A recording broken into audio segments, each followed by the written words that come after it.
These eyes that water in the telling drift on the edge of a stream that issues from heaven or Hades, I'm not sure. They both have gates to keep in or keep out. Does anyone really know? Could be both. The evidence is delinquent, fiddling with levers that rise and fall at the will of vacant eyes.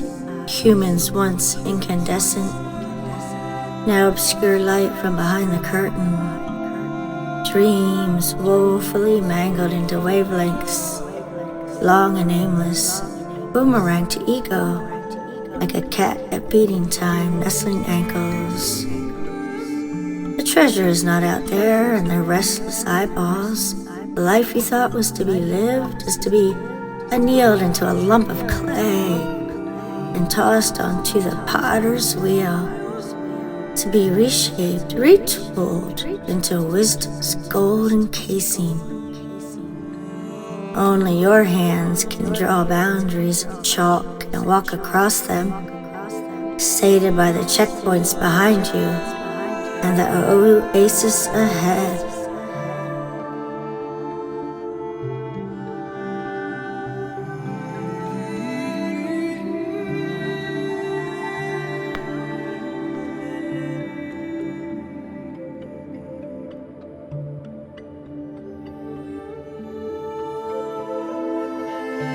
Chamber 9, the theory of everything.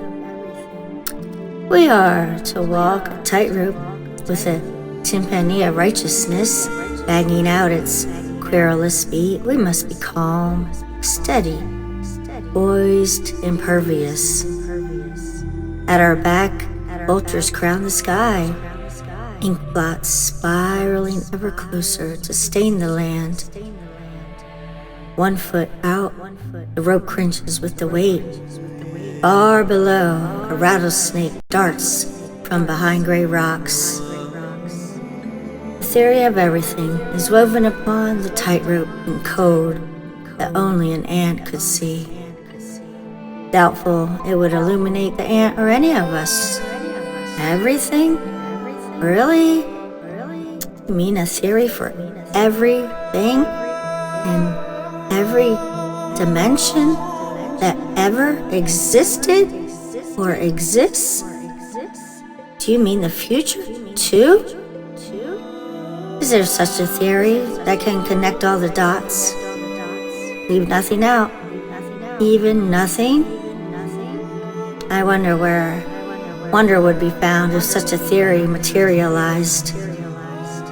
Suddenly, from out of the gloom of ignorance, we looked upon our silver screens and saw the irrefutable truth of connection to everything.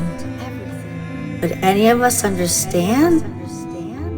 Tightrope is too high, the net too thin, the code too small, our minds too thick. When the tightrope cringes, our hearts fall to fear.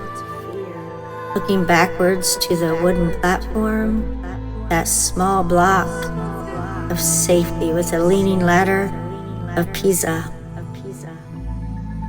And yet, there is the pool of the other side. The jaw-boning parrots block the way, critics of all things original. The theory of everything is the most original of all originality, for the simple reason it threads everything in a single fabric. What could be more original than that?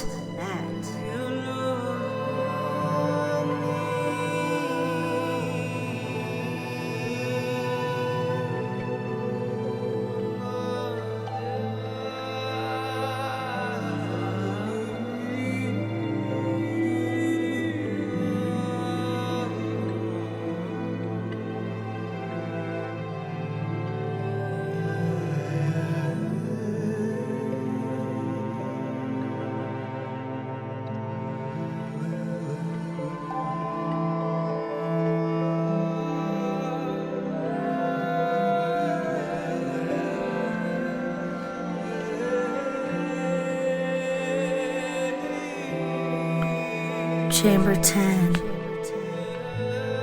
One and equal.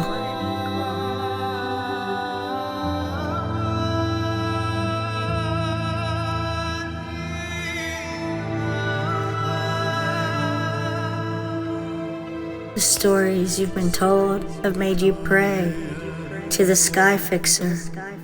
With the weight of a ghost in space, the genie spins. You lower your clasped hands to your sides and sigh. A downward glance, a broken floor, stunted breath, stuttering in the wireless world. The unequal falsehood stood up by derelict stooges, is paper thin but as strong as a belief can be. Forked tongues welded these stories to your mind's basement, the casement for the blind. What does equal mean anyway? Equality is a concept from the other side. It has not bred on this side of the abacus. It is the orphan in the corner, the inductive murmur, neutered to stand like a sculpture. Two creatures who live in one body. In empty your consciousness at your core, space, and your humanness. The body, mind, heart, ego, and subconscious. Those things you are at your surface. The consciousness part of you is connected to the energy of the field that powers everything. The humanness part of you is connected to the culture of separation. These comprise the fundamental duality out of which all other dualities arise. This fundamental duality is your reality. It is so baked into your reality that you do not even see it. The two creatures that live in one body need to become partners. They need to find a new alignment, a new North Star of interconnectedness. They need to see that the culture of separation has left them diminished in imagining their power as a part of the one many and all consciousness. And that this diminishment has left them dependent and judgmental and anxious and struggling. And all the while they had this other creature, consciousness, that could have saved them.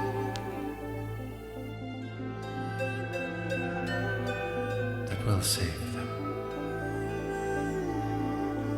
That has saved them.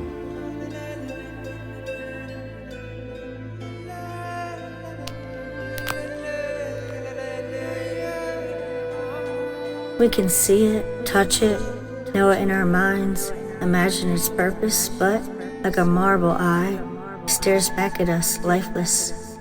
One and equal is the chant. One and equal, one and equal. One and equal.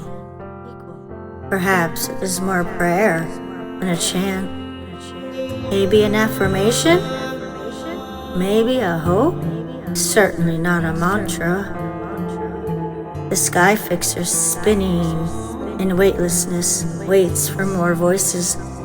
The franchised choir whose mercenary ways alienate, separate, explicate, ultimately precipitate the rains that embrace you and hold you as 7.5 billion blueprints, wandering the coagulate spirit, garbed as particles of one thing, ignorant of itself.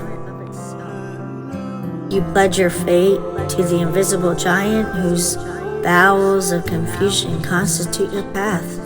You rise up and protest, victorious with new laws, crawling to the flying goalposts of equality.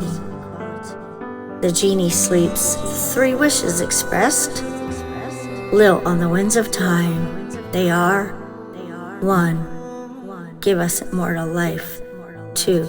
Give us freedom within that immortal. 3. Give us purpose.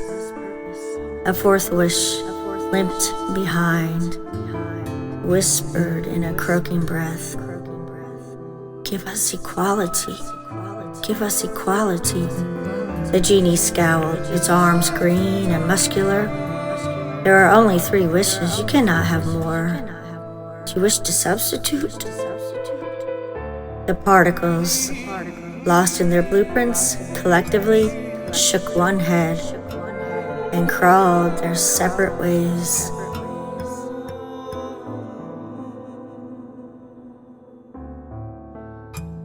In the Wingmaker's materials, there are a few references to living multiple lives simultaneously. It is a form of parallel worlds and multiple existences, all happening in the same frame of time, but not space. Cyania Chamber 10 depicts this.